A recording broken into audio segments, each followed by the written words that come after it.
અરે વાહ મારા જીતુ ઢોલી, કેવા ફાંકા મારે છે. શરમ આવે છે કે નહીં તમને લોકોને? નરેન્દ્રભાઈ મોદીએ જે આ શિક્ષણની ધરોહર ચાલુ કરી છે એના કારણે શિક્ષણનો સ્તર એટલો ઊંચો ગયો છે. વાહ વાહ જીતુ ઢોલી વાહ.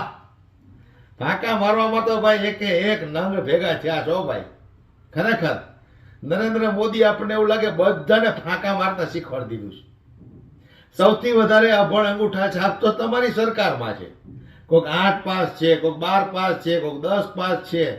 અમારા સુરતના આપણે આરોગ્ય મંત્રી હતા 3-4 વર્ષ પહેલા, ઇન્જેક્શન લખતા નહોતો આવડતું અંગ્રેજીમાં, એવા લોકો અમારા આરોગ્ય મંત્રી હતા. અમને શરમ આવતી હતી. અને પાછા જીતુભાઈ ઢોલી ફાંકા મારે કે હવે શિક્ષણની જે ધરોહર નરેન્દ્રભાઈ મોદીએ ચાલુ કરી છે પછી તો એવી પડાપડી થાય છે. પડાપડી થાય જ ને. સરકારી સ્કૂલો રહેવા નથી દીધી. પ્રાઇવેટમાં 50% કોલેજો સ્કૂલો એવી છે કે જેમાં ભાજપ વાળાનો ભાગ હોય. એટલે આયા તો મોટા મોટા ફાંકા ઠોકો. સાંભળો તો ખરા તમે આ જે રીતે ફાંકા માર્યા છે. શિક્ષણનું જે નરેન્દ્રભાઈ જે ધરોહર શરૂ કરી અને ત્યારે સાહેબ આ ભૂખ ઉઘડી છે, એટલા માટે હવે હોસ્ટેલો સ્કૂલોએ ઓછી પડે છે. 92 થી આ સંસ્થાની જગ્યા તો છે, હોસ્ટેલ તો છે, પણ આ સમાજની જાગૃતિનું અભિનંદન આપું છું કે સ્પર્ધાત્મક એક્ઝામો પણ સમાજના દીકરા દીકરીઓ એ અવ્વલ નંબરે આવે છે. હર્ષભાઈ આપના ધ્યાનમાં હશે. એવી જ રીતે હવે જરૂરિયાત ઊભી થઈ, મોટું સંકુલની જરૂર પડી. આ શ્રેય જો કોઈને જતો હોય તો આપણા વડાપ્રધાન નરેન્દ્રભાઈ મોદીને જાય છે. બાકી હું હાથ ઊંચા કરાવું ને તો આમાંથી 8 ધોરણથી વધારે ભણેલા એવા 50%થી ઓછા હશે. શિક્ષણની સમજ નહીં, જરૂરિયાત નહીં. એટલે આ બધા નંગ નમૂના છે. આ એ જીતું છે કે જેમનો છોકરો 28 કાપલી સાથે પરીક્ષામાં પકડાણો હતો. અને આ બધા શિક્ષણનો સ્તર ઊંચો લઈ જવાની વાતો કરે છે. આ ભારતીય જનતા પાર્ટીના નંગો છે. શું નંગ છે આ? જેમના પોતાના દીકરા ચોરીઓ કરતા પકડાતા હોય પરીક્ષામાં અને પાછા વળી નરેન્દ્રભાઈના વખાણ કરે છે કે શિક્ષણની ધરોહર જે નરેન્દ્રભાઈ ચાલુ કરી છે. આ તમે જોયું ભાઈ, નરેન્દ્રભાઈ તો 35 વર્ષ સુધી ભીખ માગીને ખાધું. તો એ ભણવા ક્યારે ગયા હતા એ હજી કોઈને ખબર નથી.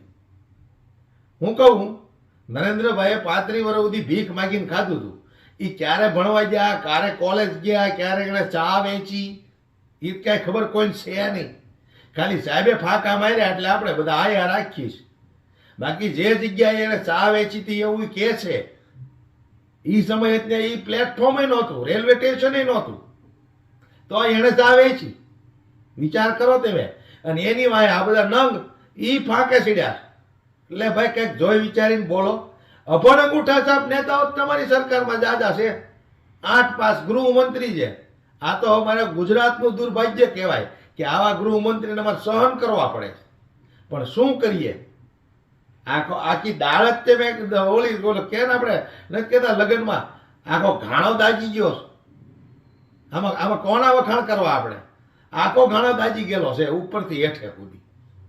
પાછા વળી ફાંકા ઠોકે મારા બેટા. બોલો. શિક્ષણની ધરોહર નરેન્દ્રભાઈ મોદીએ ચાલુ કરી. પેલા નરેન્દ્રભાઈ મોદીને કયો એની ડિગ્રી બતાવે, એની ડિગ્રી બતાવે એમ કયો નરેન્દ્રભાઈ મોદીને, પછી ખબર પડે. વચમાં ડિગ્રીનો મુદ્દો આવ્યો હતો, ફાંફા પડી ગયા હતા. અમિત શાહે ડુપ્લિકેટ ડિગ્રીઓ રજૂ કરી હતી, એ પોલે ખુલ્લી ગઈ હતી. હવે એ નરેન્દ્રભાઈ મોદી શિક્ષણનો ધરોહર ચાલુ કરે? પોતે ભણ્યા નથી, કોઈ દી સ્કૂલ કોલેજ ગયા હોય તો એના ફોટા ક્યારેય જોયા નથી, એમનો મિત્ર ક્યારેય જોવા નથી મળ્યો સ્કૂલની અંદર કે ભાઈ વટથી કહી શકે કે આજે જે દેશના વડાપ્રધાન નરેન્દ્રભાઈ છે હું એની સાથે ભણતો હતો. કોઈ કોલેજનો એનો મિત્ર નથી મળ્યો કે ભાઈ આ નરેન્દ્રભાઈ મોદીની સાથે મેં કોલેજ કરેલી છે. કોણ જાણે આ કઈ ક્યાં ભણ્યા છે? મને એવું લાગે આ પાતાળમાં જઈને ભણતા છે, પાતાળમાં જઈને. નતર બહાર ભણ્યા હોય બધાની વચ્ચે તો એકાદો તો હામો આવે ને. કોઈ એવો સામે નથી આવ્યો કે આ બાબલો નાનો હતો તાર ચા વેચતો તો મેં જોયેલો. હે એવો એકાદો તો હોય ને કોક વડનગરમાં. કોઈ કાંઈ જોયું જ નથી. પણ આ બધું ઠોકમ ઠોક હાલે. તેની માં આવડાય તે ઠોકમ ઠોક બોલાવે. એટલે પબ્લિકને હાવ મૂર્ખા જ સમજવા મળ્યા. બોલો ગજબ છે હો ભાઈ. તમારા છોકરાનું ધ્યાન રાખો.